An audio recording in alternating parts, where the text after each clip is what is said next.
Welcome back. Now, the weekend rounded off on something of a mixed bag with some wins and losses. Starting with the wins, the war on illegal refining of petroleum products, which recorded another victory as the air component of the Operation Delta Safe destroyed 13 illegal refining sites and some other assets used in dispersing honed crude oil products from surface tanks. The sites were discovered near Imo River, where 7 overhead tanks were sighted. According to the Air Force airstrikes was also extended to Wilcourt in River State after a canoe filled with illegally refined products and some gunboats were discovered. Also following some intelligence report, the Air Force component also destroyed illegal oil assets in Bayelsa State.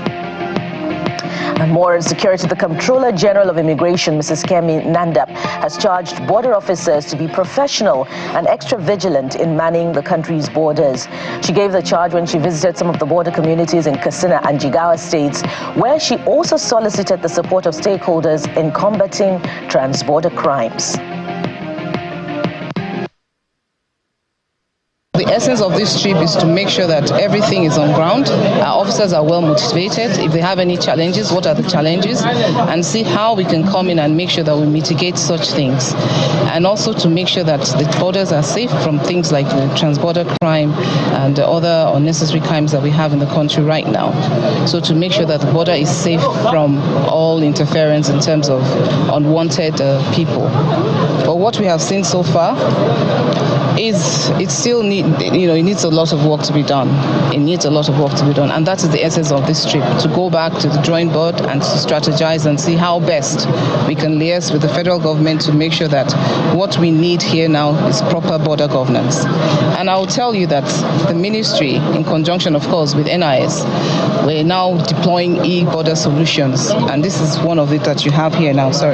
This is what we have, and this is what is on ground. And what that does for us is intelligence gathering, and which helps us to monitor the border better in terms of intelligence gathering. And the security of our borders will be done properly in terms of, when we have proper intelligence. We know who's coming in, we know who's going out. Our borders will be secure. And our men are ready, they're well trained, they're well motivated, and we're doing our job, and we'll definitely succeed. We'll make sure that the borders are safe. That is our job. And that's the expectation.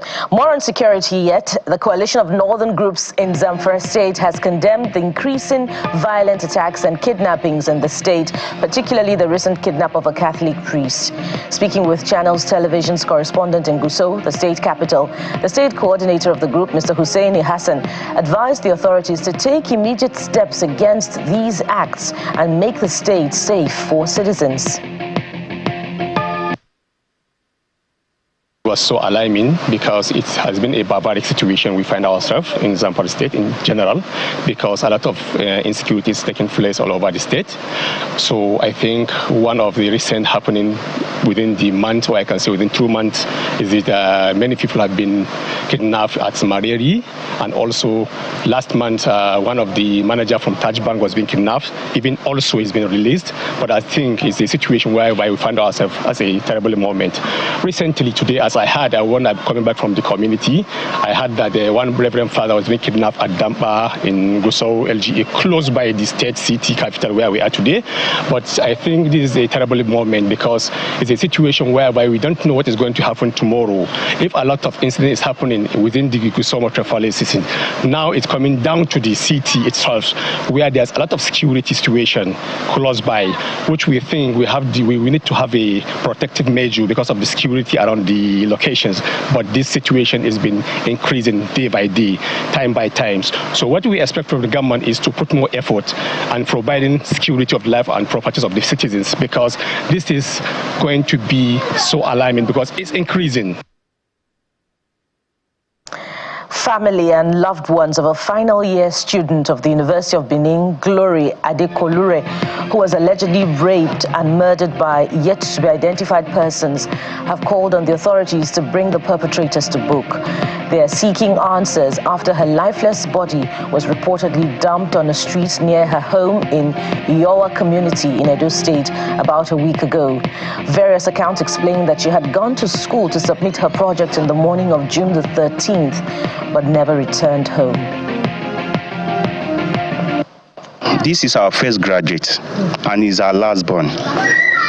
Me, I went to school, but it was OND. I could not finish up. You understand? My mother stood for us to fight for us. It was this last born because my mother is a type who like education. 22 years old girl. Passing to pain before he died. Now project he go submit. When I see the submit, he then you submit projects is 1 week. Nigeria as a whole. Tinubu president. Oba of Benin. Oba Sekin. Commissioner of Police, I beg you people, I need justice, let justice come out. And moving further down south, it was an unusual Sunday for Christ Embassy Church as its headquarters on Billings Way in Oregun, Lagos, was gutted by fire in the early hours of the day. The church complex which was enveloped by smoke, was eventually put out by men of the fire service and other safety agencies. The Director General of the Lagos State Emergency Management Agency, Mr. Femi Okeosonyitolu, who confirmed that no life was lost in the incident, however, says preliminary investigation will continue to determine the cause of the fire.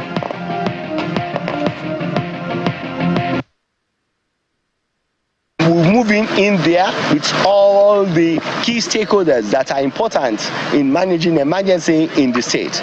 And you can see that we've curtailed the spread of the fire.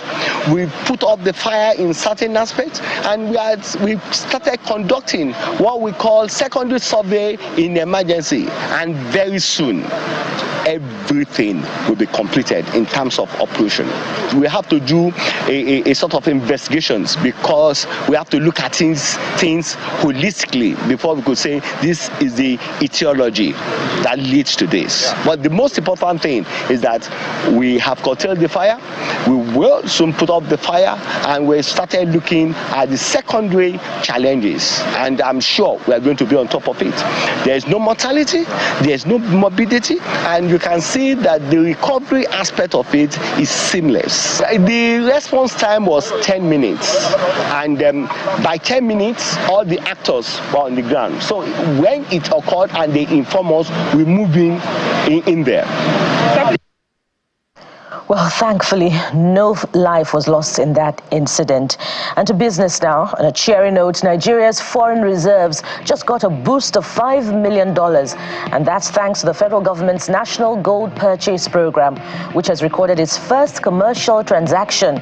This was disclosed in a statement by the Minister of Solid Mineral Development, Mr. Adekolure, after he presented the latest refined gold bar to President Bola Tinubu at the presidential villa in Abuja.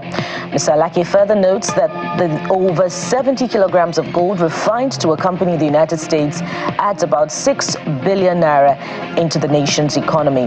The minister asserts that the successful transaction underscores the huge potential of the solid mineral sector, which has in revaluing the Nigeria currency, as well as enhancing fiscal and monetary stability.